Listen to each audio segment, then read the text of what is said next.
Trojan family, what's up, man? USCJ here. It's the top of the morning. Listen, I hope everybody is getting ready to get up, get out, and make some things happen this morning. Listen, I got the sunglasses back on because the future is officially still bright. Listen, the brightness has never gone, and it is absolutely, it's insane the way USC continues to move and groove on so many fronts.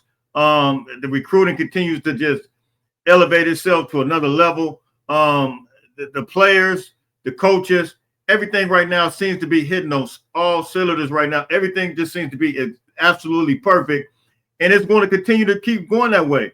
We got some big news that we got to talk about this upcoming weekend. USC does have a couple of big-time visitors, and one big-time visitor is a guy that USC has absolutely been putting the full-court press on ever since, I believe, that February big-time visitors list. You guys know there were multiple big-time players that came to USC. They got lost in the USC love sauce, and they kind of continued then. But this guy right here, man, let's talk about him real quick. His name is Elbert Hill. Excuse me. Elbert is a four-star cornerback, one of the best cornerbacks in the country right now, out of the state of Ohio. You guys know that we have another player out of the state of Ohio. His name is Sean Austin, and he's a phenomenal player as well. In fact, I saw him tweet this out last night. Elbert Hill is now crystal ball to USC. He's another cornerback, man. And when you're talking about this cornerback class right now, R.J. Sermon, Elbert Hill, multiple other guys, Matt Royaldrin, that is involved with this as well. Young kid from St. John Bosco. You have multiple kids right now that, look, USC, the 2026 class, it's not even a case of if they're going to get the number one class in the country, but it's more so now of a case of how far they're going to separate themselves from the bunch. How far are they going to separate themselves from others in the pack? Because right now what they're doing and the level that they're doing it on, it's like second to none right now. USC is absolutely putting major separation from the number one spot, and they're not just getting quantity, but like I said before, they are absolutely getting quality as it relates to the recruiting class, and it's straight up go time. So salute to Doug Belt as well as Coach Reed. We're going to talk about Coach Reed, some of the things that he had to say last night on USC Athletics Live last night. It was, listen, man, listening to Coach Reed, he got me fired up, man. Just talking about the fundamentals of the game, the tendencies of players when he played, and some of the things, the glove movement. He talked about that. Let me transition into that real quick. Now that we kind of mentioned that Elbert Hill is crystal ball to USC. Coach Reed last night, man, he made some phenomenal comments talking about the cornerbacks and talking about his growth as a coach and what he's doing now to enhance his ability. And he's talking about gleaning off of Coach Lynn as well as Coach Doug Belt, and he can learn from both of them. But I like what he said just about his training techniques and some of the things that he implements and what's unique to him. He talked about even the NIL. And one of the things that I've always mentioned out here, I said USC and the players, I said it's cool. Get your bag, get the NIL. But when you got the coaching staff like the way we have right now, you want to capitalize on that. And I always said you got to play the long game instead of playing the short game. The long game is get the best coaching that you can get available to you, which is guys like Doug Belt, guys like Reed, guys like Eric Henderson, Sean Newell, Coach Lynn, all of these guys, Rob Ryan. These are all the type of coaches you want to get that development, and that's playing the long game. And then you can still get a little bag with that. But to just constantly move and groove and go all over the place, I think, man, Coach Reed alluded to that. He said a lot of guys, they're going for that extra 20,000. He said, look, we're trying to get you to 20 million. And that's the concept I've been trying to preach on this channel. Say, look, man, it's the long game opposed to the short game. In the long game, and not only that, you couple that with the education that USC offers, I think it's really go time as it relates to that. So I love what I heard from Coach Reed yesterday in reference to that. And I think that, USC, these cornerbacks, the technique, the things that he's talking about, and he mentioned about the cornerback battle.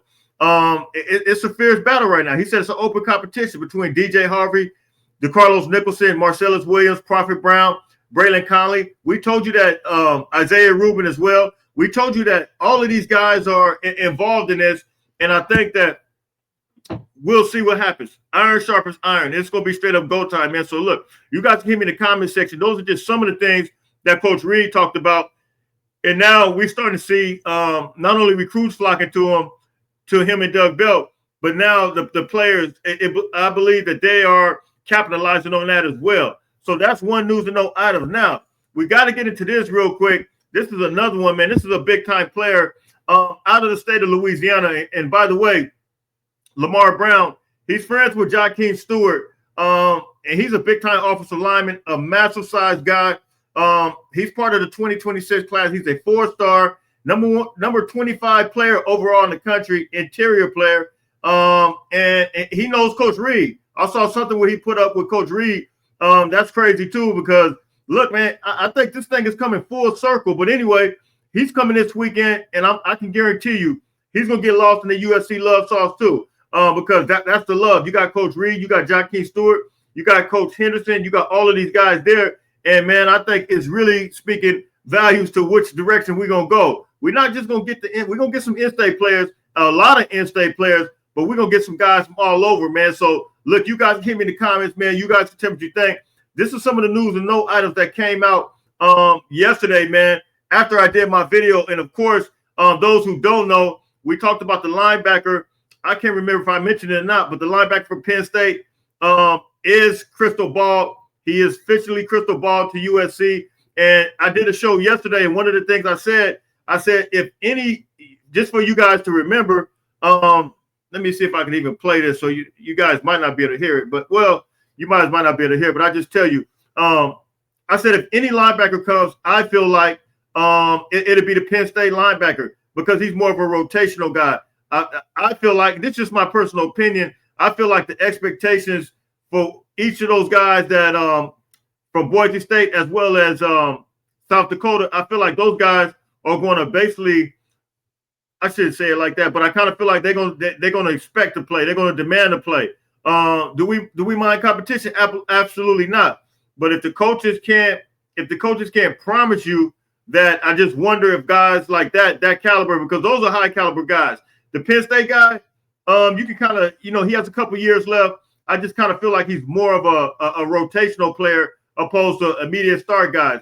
That's kind of my thought process to that. And so we'll see. We don't know. Those commitments could come down the pipe. They could come down the line.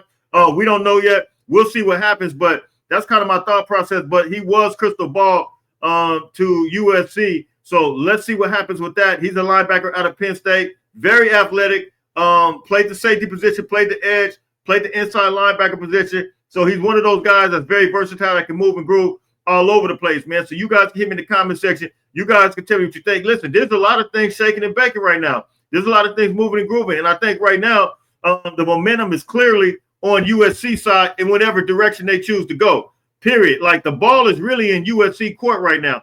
All the coaches right now, everything. And from what we see from the defensive front, the offensive line, I heard Elijah Page last night. Yesterday, he looked incredible in his interview. I heard Keyshawn Silver as well. He looked incredible, spoke very well. Both of them articulated themselves very well. And I'm excited. You can tell iron is sharpening iron. And this is what we're getting right now from this football team, man. So listen, the best is yet to come.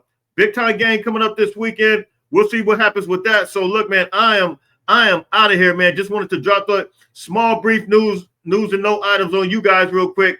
And so, look, man, hit me in the comments, man. You guys tell me what you think. Did anybody, by the way, see my YouTube short with Aaron Donald, on the field? This is what you get when you come to USC. You not only do you get Eric Henderson, you get all these great coaches, but you get Aaron Donald that just pops out every now and then and just shows you, listen, man, this is the place to be. You come under Eric Henderson, you're gonna get the right type of coaching, you're gonna get the right kind of teaching. And, your fundamentals going to be sound. Your draft stock is going to be up. All of your skills going to be sharpened. So, look, hit me in the comments. I'm out of here, man. Happy Tuesday to everybody. It's on and popping. It's on and cracking. Until later on, everybody stay blessed. Fight on, fight on, fight on.